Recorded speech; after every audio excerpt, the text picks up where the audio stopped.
in this one, he has got, his head is pretty much in profile, so let's go with that. There's his head. But his body is in what we call probably 3/4 profile. I never really know what to call it. It's not side on and it's not face on. It's angled. About a 45-degree angle to us, which is a great angle to be able to draw him from. So again, he's got this long torso, but his legs are even longer. And he's got this curve to his back again, which always adds a little bit of challenge. So it's a good idea to extend our lines across, because that gives us a point of reference that we can work with to try and get him pretty much the same height. And again, I would just use this and this to hold space for that face. So that and that holds space for his head. There's his hat on top. And then I'll go in and bring in this long curve for his neck at a rather strange angle, a little bit like a bicycle seat. Okay, so we've got a little circle there, or an oval, for that part of his arm. And then you can see this hand comes this arm goes all the way down to here. So we can put that in like that. And we've got his stick, which we won't worry about too much. I'm going to leave the stick for now. We can put it in later because it overlaps the front of his foot there. The other arm doesn't have the little jutting up shoulder, so I'm not going to put it in. I'm going to put in a straight angle. And the thing to do is to try and get this angle correct. So the forearm here is not vertical, so we're just going to wing it and try and get that as we need it. Hand in here, finger coming down like that, and that's the arm. So that's as good as we're going to get with that.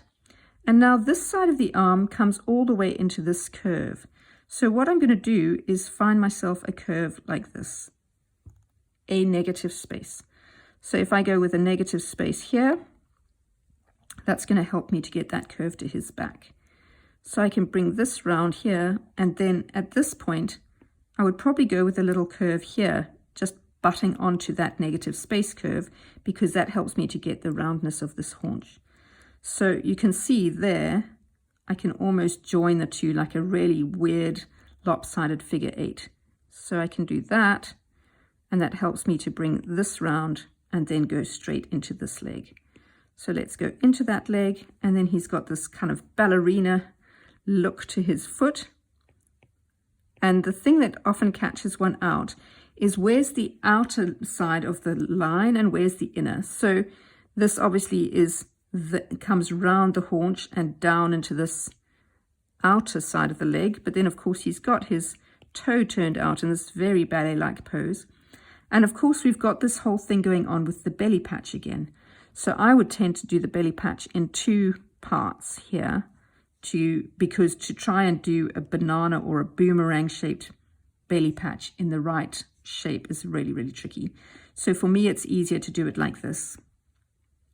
2 parts, 1, 2, and then have a look at this.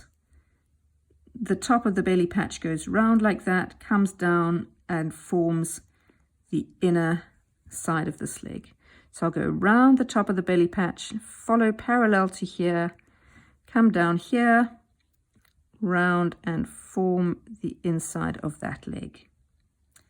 Now this side of the belly patch just goes round and forms that edge like that. And now we go in and put in this leg. So it's a matter of, I could put in an oval like that to hold that space if I wanted to. And then I can take this, bring this like this. And the key is to get that leg to just do its thing so the heel kind of sticks out there and the rest of the foot like that. So that can take a little bit of playing around to get them to align. Just going to erase a little bit here because I've got quite a lot of lines going on, and I want to make sure that this, you want to be able to see this line, imagine it going all the way behind like that. So it needs to be straight and line up. So that is his foot, and you can see I haven't got it perfectly right because this foot here is slightly lower than that foot there, whereas I've got them pretty much aligned. So what I need to do is take this up a little bit, and I could bring that down a little bit to get that right. So those are the landmarks that I would use for this particular one.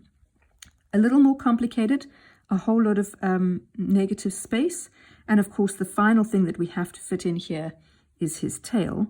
So I would definitely go for a negative space area in here to get that little attitude for his tail, going out like that, and then it comes down. I can take it almost straight down to there and round. So like that, almost straight down to there, and then coming round here.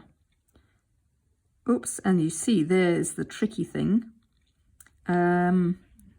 because it's like that, and then like that, and round, and getting the perfect parallel lines is where the great learning comes. But when you're just sketching, you're not so concerned about that. This is just getting the rough landmarks in place. So those are the landmarks that I use for this particular Pink Panther. And of course the final thing to fit in is his cane, which kind of comes down like this at an attitude. And that does show you that I've got his feet not perfectly aligned, because his cane's at this kind of angle. If I put it at this kind of angle, it's going to come a lot closer to this heel, whereas in this one it just crosses over that toe. These are the sort of things that you notice and you go on to fix in the next one. It's never perfect, but perfect is overrated when you're learning.